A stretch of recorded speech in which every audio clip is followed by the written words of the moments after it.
Nous voilà à l'intérieur de... Regardez la ville là-bas au fond. Ouais. Tu vois comment les pierres elles sont lisses là? Ouais, il y a de quoi de glisser si c'est Il y a mouillé. tellement de gens qui ont marché dessus, c'est pour ça, elles sont polies par les gens qui marchent, tu te rends compte? Ah, au moins si c'est mouillé on peut glisser dessus. Juste faire... Voilà la ville et puis l'amphithéâtre juste en dessous.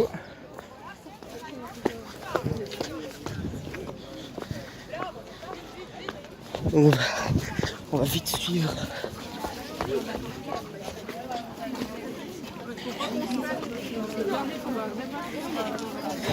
J'ai un problème avec mon sac là.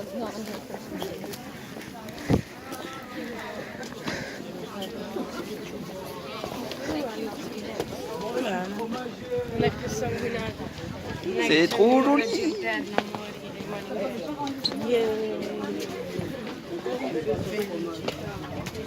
Attention, surface slippery. Voilà qu'on peut se buter, je crois.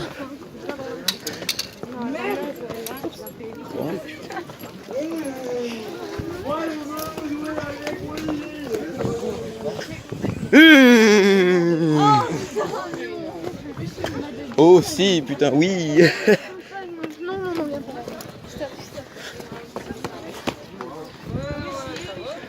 Et voici l'acropole en construction, hein.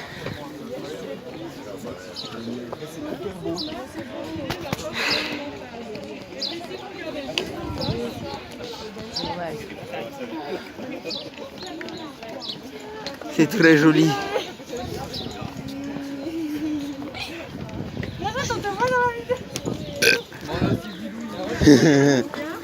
On va monter.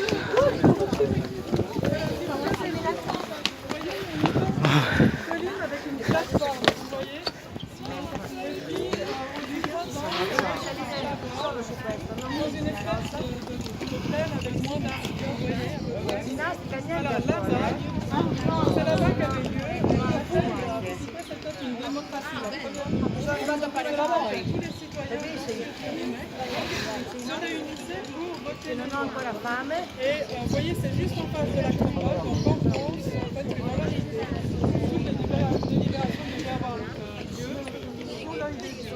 Avec l'acropole, je crois que c'est l'acropole là-bas, on sort de petit thé. En tout cas, c'est joli, c'est joli. Non, Maxime! On voit la mer plus loin.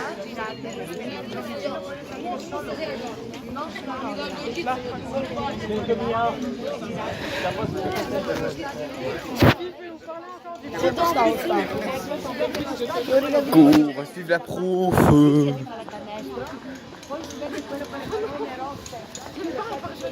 Il faut des réparations, oui. Madame, parlez assez fort. Ouais. Ah, vous avez besoin de... Attends, Maxime, il y a la photo là. Ah oui, Il gâche tout. Paul, décale-toi. Madame, Maxime, il gâche tout. Paul, enlève-toi, il fait la... Bon, alors, si vous regardez juste derrière vous maintenant. Mais non, c'est plus le truc là maintenant. Ah, on peut pas Tu se peux t'asseoir.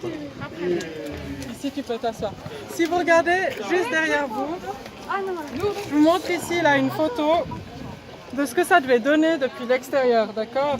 Donc nous, on a les propylées ici, puis ce petit temple ici qu'on appelle le temple d'Athéna Niké, c'est celui que vous voyez ici juste derrière.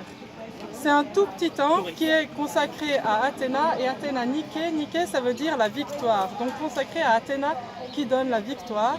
On l'a construit c'est un des rares temples sur lesquels on a une frise, c'est-à-dire un élément de décor qui raconte une scène de bataille historique qui a vraiment eu lieu.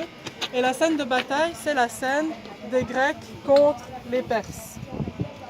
On sait qu'en 490 et puis de nouveau en 480 avant Jésus-Christ, l'immense armée perse est venue attaquer la Grèce et par 2 fois la Grèce est sortie victorieuse de façon assez, entre guillemets, miraculeuse parce que les Perses étaient très nombreux.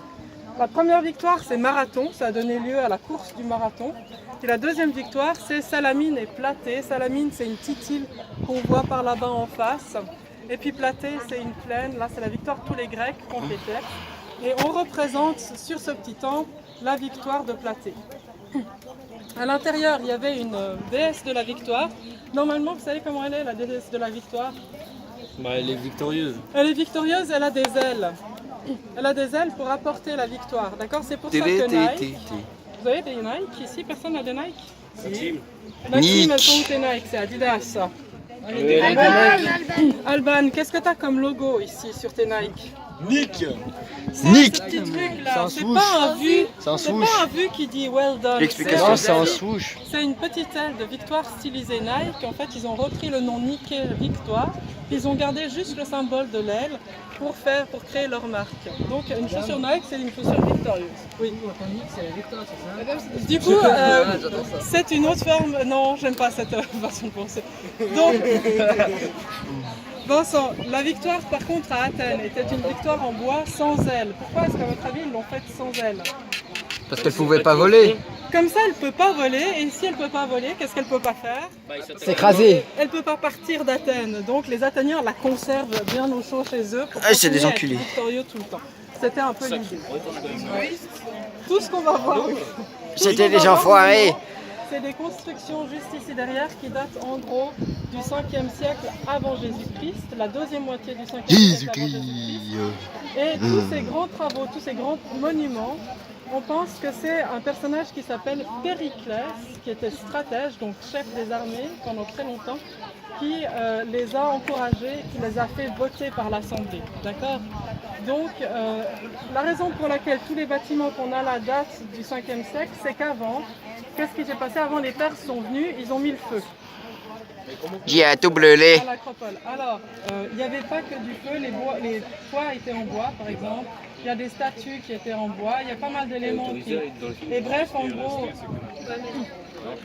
La Et en GoPro. gros, voilà, puis ils ont détruit après les temples. Donc il a fallu tout reconstruire et c'est pour ça qu'en fait tout ce qu'on va voir, c'est l'époque fin de l'époque classique.